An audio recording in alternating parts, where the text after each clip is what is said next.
Hello everyone and welcome back to another video. Today I'm going to explain why price gouging is moral. A lot of people like to use price gouging as an example of capitalism hurting the populace or being immoral for the collective benefiting individuals at the expense of the people. Now, apart from the bad standards that people have with regards to this, which I will get into later, this is just not true from a pragmatic ground either. Pragmatically, what does price gouging mean? What does it mean for a price to go up? Why do businesses increase prices? Well, it would be because their supply is not meeting the demand. So either the demand increases quite a bit, so the demand becomes too high for their supply, or their supply gets completely cut. They're not able to supply it very well. This is why in hurricanes, for example, the prices, or natural disasters, prices of basic goods will go up because it's harder to supply these goods. These goods are not supplied as easily, and people need them more too, especially. People need them more during a natural disaster. So the prices have to go up because they're unable to supply the right amount, and then the right amount to meet this excessively high demand at the current price. So what happens if they just keep the prices the same? There's going to be a shortage. They're not going to be able to supply enough of these goods for everybody, for all the people who demand it. So they need to raise prices to make it sure that only the people who need it the most can get the good. Because let's say it's a natural disaster and you need water, but you don't need it as much as like your neighbor. You'll be fine for maybe a week, while your neighbor has no water and they're gonna die of dehydration tomorrow. Well, your neighbor is gonna be willing to pay $100, while you might only be willing to pay $50.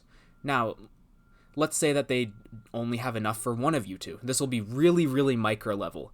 This expands obviously as you get more people as well, because based on these same principles. But let's say this is the case. Well, the business would charge $100, let's say, or let's actually make it closer. Let's make it like you're willing to pay $50 and they're willing to pay $60.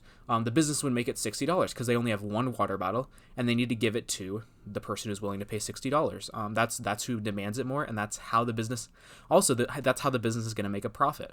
If they provide it for $50, it's simply whoever can get there the fastest. It's not based on who actually values it higher. It's not based on that. What capitalism allows for is for the people who value something the highest to be able to get it, to be able to get the thing that they value.